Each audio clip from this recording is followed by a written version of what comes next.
Thanks again for watching. Adam Daniel Mezei is my name. This is a double shot of the video blog on this 4th of July weekend. Now, if anybody knows me well, there are two things in life that I do a hell of a lot of. One, I read a lot of books. I read probably more books than I should. I own more books than I should. I own more books than somebody who is single should probably be carrying around. But I own a ton of books and I read a lot of them and I can't get enough of it. Is it an obsession? Is it a fetish? Is it whatever? Is it a hobby? I have no idea what to call it. It's probably as something what the Japanese call an otaku, which means somewhere between a hobby and an obsession. It's probably in that geek category. So I read a lot of books. And the second thing that I do a lot of is I watch a lot of movies. I watch a lot of movies, and that I never regret. I watch a lot of movies and documentaries. I watch a lot of movies and documentaries, of course, as a producer of marketing and distribution, as a PMD. I check out a lot of films that are either sent to me in DVD form or that are uploaded onto streaming video sites. I watch a lot of them. Some of them I don't take on as clients, of course. Some of the pictures I just don't gel with. But I have a chance to watch a lot of movies, or Netflix, or formerly here in Canada we had something called zip.ca, which is similar to the Netflix predecessor when they would send DVDs by mail. Now it's mostly streaming. Alright, so what I wanted to talk about was Netflix, actually, kind of in response to the second thing that I do quite often. I like Netflix for one reason, and one reason only. It's that I can get to titles that I can't access here in Canada due to licensing restrictions. I access Netflix.com and their inventory of pictures, which I appreciate.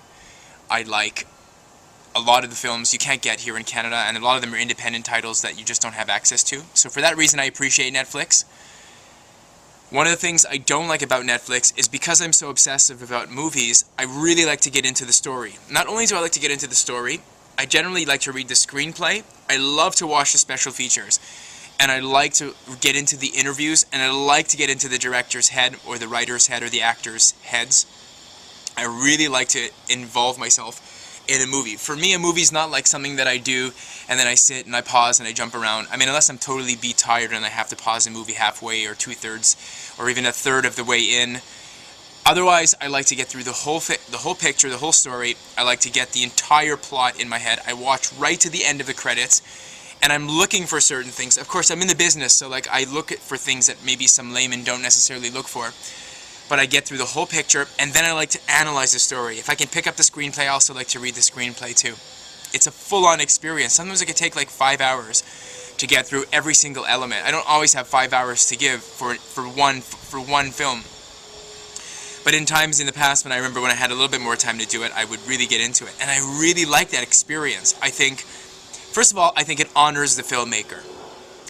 That's first and foremost. I think if you honor the film, if you're a film person, if you're a film enthusiast, a cineast, then one of the best ways to honor the filmmaker or the writer is to really get into their work and to analyze it right down to the nth degree.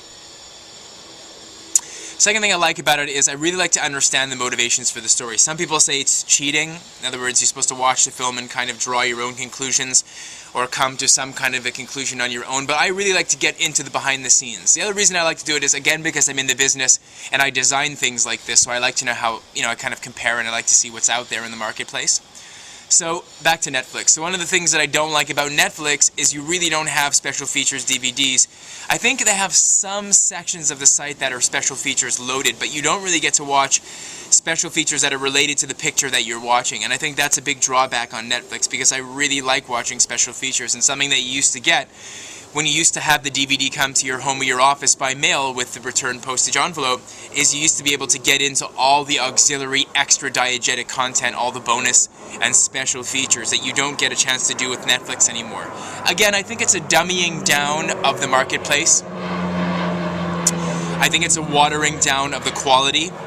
I think it's like, a dilution of the introspection or the depth of the picture of the piece of art. You really should be getting into it in a wholesome sort of a way. It kind of reminds you of like the old 1960s and the cahiers du cinéma, like the stuff that was coming out of France during the New Wave in the 60s. With Godard and all these things, when it would come out and you'd be able to get into a story like in a really interesting way. You can't really do that anymore. We're kind of being... Again, there's that word from an earlier video blog. We're being spoon-fed, and we're being kind of knuckled down into trying to just, get the picture on a bare-bones level, the high beats, the high tones, the major plot twists without kind of like the depth. I want the depth. Yeah, sometimes you want a feel-good story. Sometimes you want to be entertained. Sometimes you want to just get up, get out. You know, you don't want to be beholden to a picture. You don't want to be stuck there for the entire day. But sometimes you just need to get into it. And that's one of the drawbacks of the Netflix model, unfortunately. And it's a pure revenue model, obviously. An additional channel of revenue for independent and for like mainstream pictures, content aggregation, collecting content on a single site. Although I have my criticisms, which you can readily hear on this video blog. I was wondering if there was anybody else out there who had that similar feeling. Anybody that's been hearing some rumors about how that model's going to be changing. Anyway, happy 4th of July. How old is the U.S. Republic? 235 years old. I lift a mug to you, United States of America. Wishing you and yours on this delightful of BBQ weekends and light beer and other spirits and libations the very best of things. And ARB, I'm growing this for you.